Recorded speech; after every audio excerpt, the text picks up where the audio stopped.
Hello Standard 3rd. Welcome in Maths lecture. This is our 23rd lecture.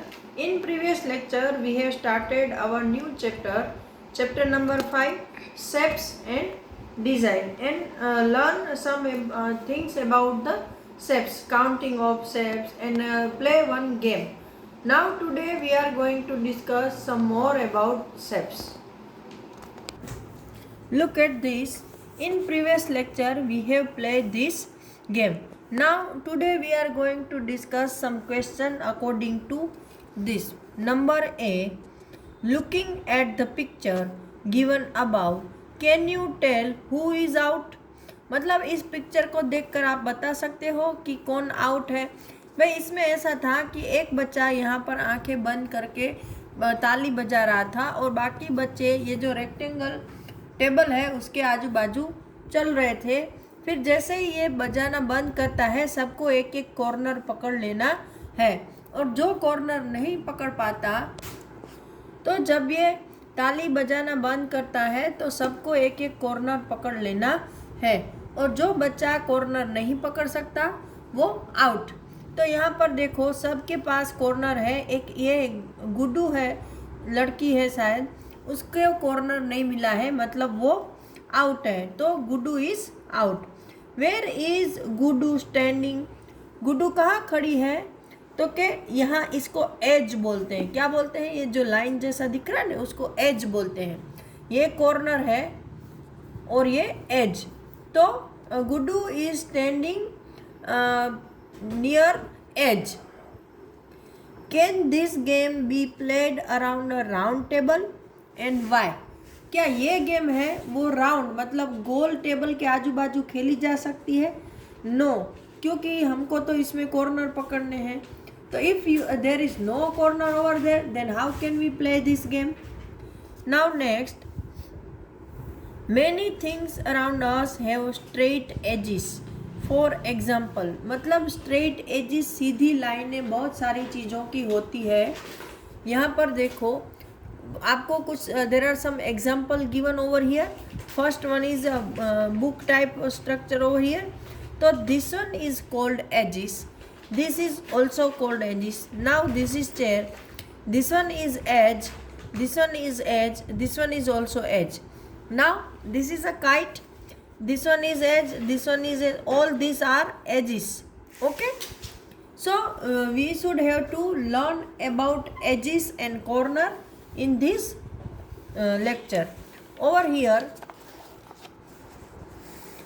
other things have curved edges. For example, this one we was straight edges, ये सीधी edges है, सीधी sides उसकी, और ये है curved edges. देखो यहाँ पर ऐसे हाफ सर्कल जैसी इसकी कर्व्ड एजिस है। तो जिसमें सर्कल या हाफ सर्कल आता है उन चीज़ों की कर्व्ड एजिस होती है, और जिसमें सीधी लाइनें आती है उसकी स्ट्रेट एजिस होती है।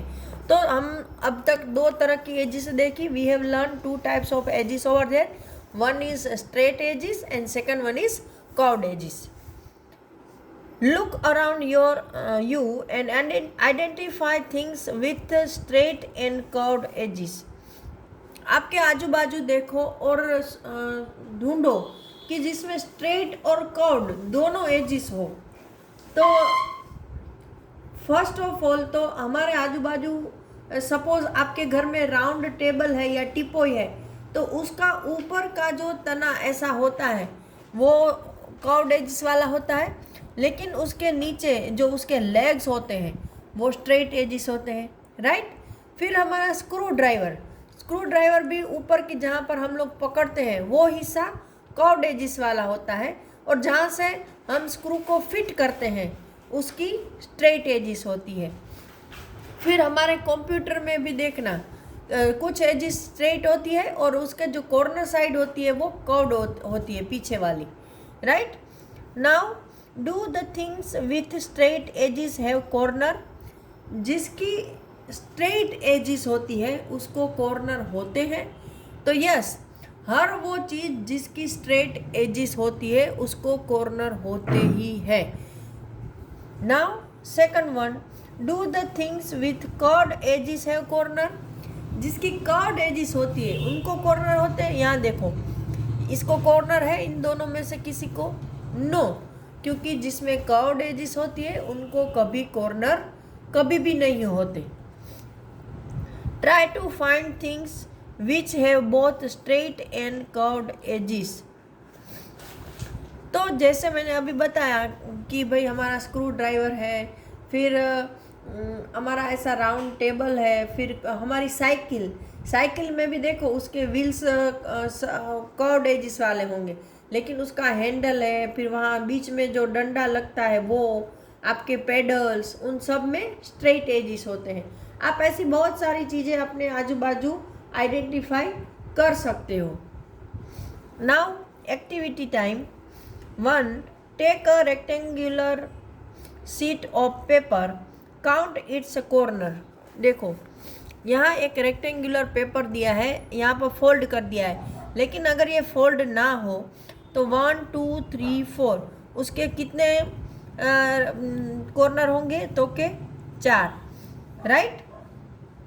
तो यहाँ पर मैं लिख रही हूँ take a rectangular sheet of paper, count its corner, तो वो 4 होंगे। मैं यहाँ पर भी दिखा सकती हूँ, देखो ये पेपर है हमारा, अगर मैं इसको यहाँ से फाड़ देती हूँ, ये रेक्टेंगुलर ही है, तो ये उसका ये फर्स्ट कॉर्नर यहाँ पर फटा हुआ होगा, तो सेकंड, यहाँ पर थर्ड और यहाँ पर फोर्थ। रेक्टेंगुलर और स्क्वायर दोनों के 4 कॉर्नर्स होते हैं।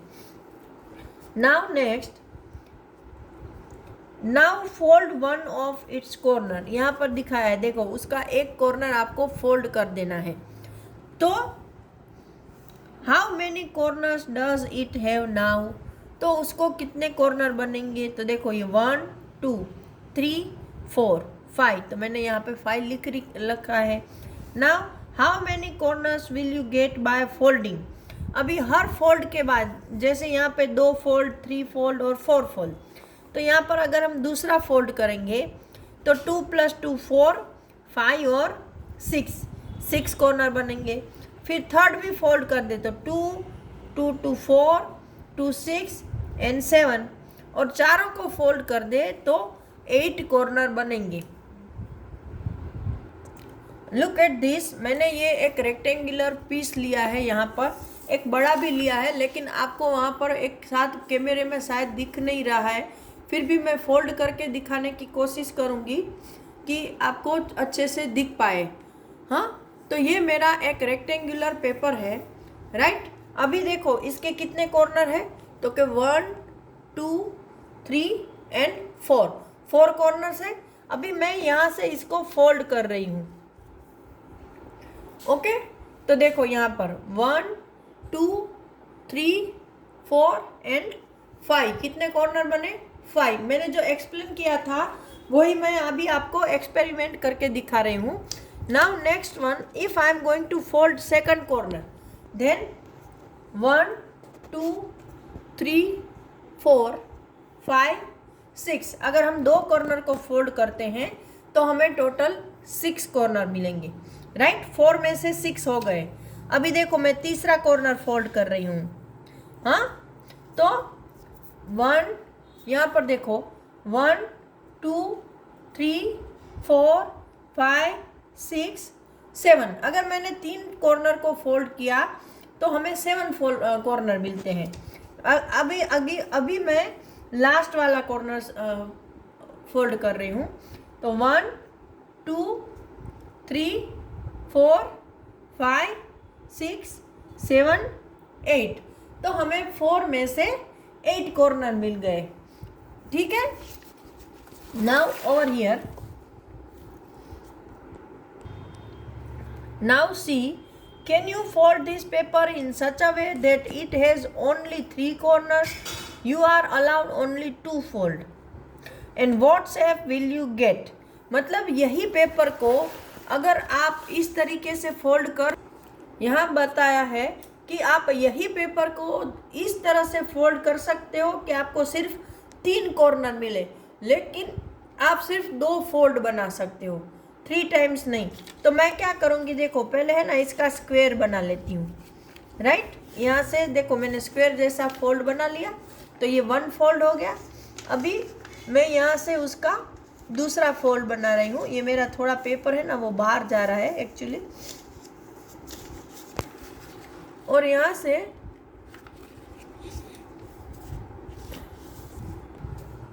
तो इसमें बताया है कि आप सिर्फ 2 फोल्ड कर सकते हो। तो मैंने ये एक फोल्ड बना लिया है और अभी मैं इसका दूसरा फोल्ड यहाँ पर एज कॉर्नर टू कॉर्नर इसको फोल्ड करने जा रही हूँ। तो मेरा ऑलमोस्ट ये थोड़ा यहाँ से बिगड़ गया है। ओके चलो, तो ये देखो ये मेरा हो गया है ना। मैंने 2 फोल्ड में 1, 2 और 3 कॉर्नर्स मिल गए। तो 2 फोल्ड में मैंने 3 कॉर्नर वाला एक शेप ले लिया। और ये कौन सा शेप है? तो कि वो है triangle. Okay, number 4, repeat the activity with the square sheet of paper. आप यही एक्टिविटी स्क्वायर शीट के पेपर के साथ भी दोहरा सकते हो। तो जो मैंने रेक्टेंगल में से पहले आपको इसमें पहले स्क्वायर बनाया था, तो स्क्वायर में तो दूसरे फोल्ड की ज़रूरत ही नहीं है, डायरेक्टली हम एक फोल्ड में ये ले सकते हैं। अगर इसके अलावा भी कोई मेथड होगी इसको करने की तो मैं डेफिनेटली आपको बता दूंगी नेक्स्ट लेक्चर में। Okay, now number 5, can you fold all the corners of the square sheet in such a way that the number of corners remain unchanged. मतलब इसमें पूछा है कि क्या आप एक स्क्वायर शीट के चारों कॉर्नर को इस तरह फोल्ड कर सकते हो कि उसके कॉर्नर 4 ही 4 रहे, चेंज ना हो। तो यस, देखो मैं आपको बताती हूँ कि इसमें कैसे कर सकते हैं। हम छोटे होते हैं ना तब हमारी हैंकी में बहुत करते हैं। देखो ये एक मेरा स्क्वायर पेपर है, तो छोटे थे तब हम ऐसे ऐसे कुछ बनाते थे, याद है? तो मैंने इस दोनों को मिला दिया, राइट। फिर इन दोनों को मैं मिला रही हूँ।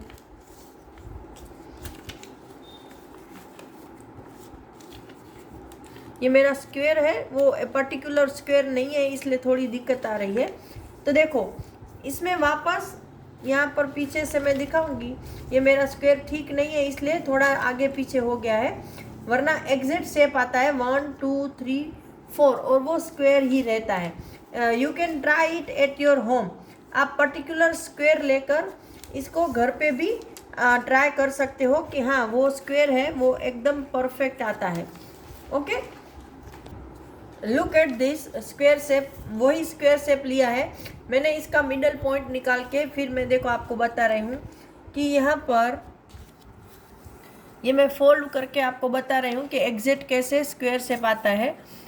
क्योंकि मेरा जो स्क्वायर था वो पहले थोड़ा ठीक नहीं था, इसलिए इसका बन नहीं रहा था। अभी देखो मैंने ये फोल्ड करके यहाँ पीछे से आपको अच्छे से पता चलेगा। देखो स्क्वायर में से वापस स्क्वायर बन गया है और ये 1 2 3 और 4, उसके 4 कॉर्नर 4 ही रहे हैं, राइट।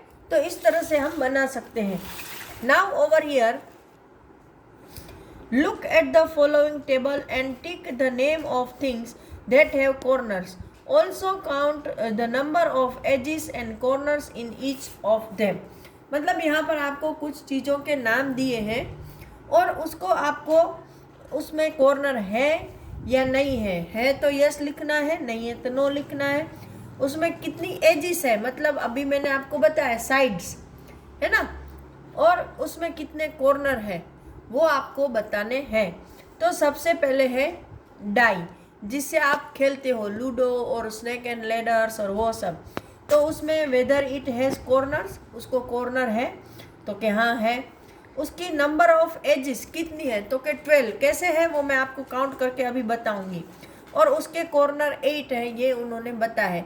मैं आपको 8 कॉर्नर और 12 एजिस दोनों बताऊंगी। देखो यहाँ पर देखो मेरे पास डाइस तो नहीं है, लेकिन डाइस जैसी ऐसी एक स्क्वायर जैसी डब्बी है मेरे पास। तो इसमें मैं आपको एजिस काउंट करना सिखाऊंगी। तो ऊपर से देखो ये फर्स्ट एज, ये सेकंड, ये थर्ड और ये फोर्थ, राइट। ऊपर 4 एजिस हैं तो 4 नीचे भी होंगी, है ना। तो 4 और 4 कितने हो गई, 4 और 4 8, फिर ये 9, ये 10, ये 11 और ये 12 हो गई 12 एजेस। तो कोई भी अगर स्क्वायर या रेक्टेंगल चीज़ जो होती है उसको 12 एजेस होती है। तो आपको ये याद रखना है कि चाहे वो क्यूब हो या क्यूबॉइड हो, देखो अभी स्क्वायर और क्यूब उन दोनों में क्या डिफरेंस है वो मैं आपको बता रही हूँ। कि ऐसा पेपर होता है या आप कभी भी यहाँ पर ड्राइंग बनाते हो स्क्वायर का पेपर पर, तो उसको स्क्वायर बोलते हैं। क्या बोलते हैं? स्क्वायर, जिसमें सिर्फ 4 ही लाइनें होती है। ये 1 2 3 और 4 ही एजिस होती है और 4 एजिस एंड 4 कॉर्नर।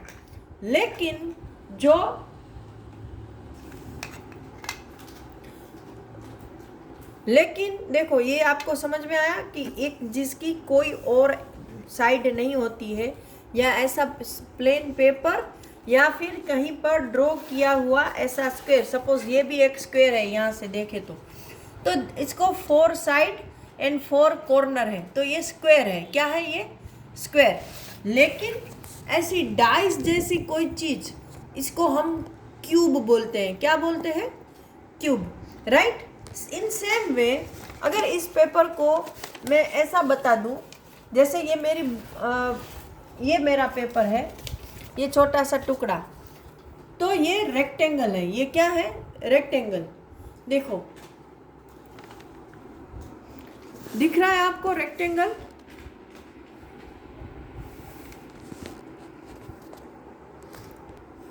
तो ये एक रेक्टेंगल है, उसको भी 4 एजिस एंड 4 कॉर्नर है। लेकिन अगर मैं उसकी जगह एक ऐसा बॉक्स लेती हूँ, देखो ये भी एक रेक्टेंगल बॉक्स है यहाँ पर, लेकिन देखो ये एक रेक्टेंगुलर बॉक्स है, तो उसको 1 ये 2 ये 3 और 4 यहाँ पर, और 1 2 3 4 यहाँ पर 8 एजिस हो गई। और फिर ये 9 ये 10 ये 11 और ये 12। तो इसको क्यूबॉइड बोलते हैं। क्या बोलते हैं? देखो इसको, जिसमें ऐसी साइड हो ना, उसको क्यूबॉइड बोलते हैं। आपका कंपास बॉक्स है वो क्यूब। ओके, तो आपको समझ में आया कि स्क्वायर किसको बोलते हैं और क्यूब किसको बोलते हैं, रेक्टेंगल किसको बोलते हैं और क्यूबॉइड किसको बोलते हैं, ताकि आपको ये सब समझने में आसानी रहेगी। नाउ अभी बॉल, तो बॉल को तो कभी भी उसकी एजिस या कॉर्नर नहीं होते हैं, राइट, और एजिस नहीं है, नंबर ऑफ कॉर्नर नहीं है। इरेजर जैसे मैंने बताया वो क्यूबॉइड शेप का होता है, राइट, तो उसको भी कॉर्नर होंगे, और सेम वे उसको 12 एजिस और 8 कॉर्नर होंगे। एग भी ओवल शेप का होता है, तो उसको भी कॉर्नर नहीं है, एजिस भी नहीं है। Okay, now sheet of paper, जैसे मैंने आपको बताया था पेपर की शीट जो कि रेक्टेंगल होती है, तो उसको 4 एजिस होंगी, ये 1 2 3 4 और 4 कॉर्नर होंगे। तो इस लेक्चर में इतना ही। नेक्स्ट लेक्चर में हम आगे की चीज़ें डिस्कस करेंगे। Till that time good bye everyone.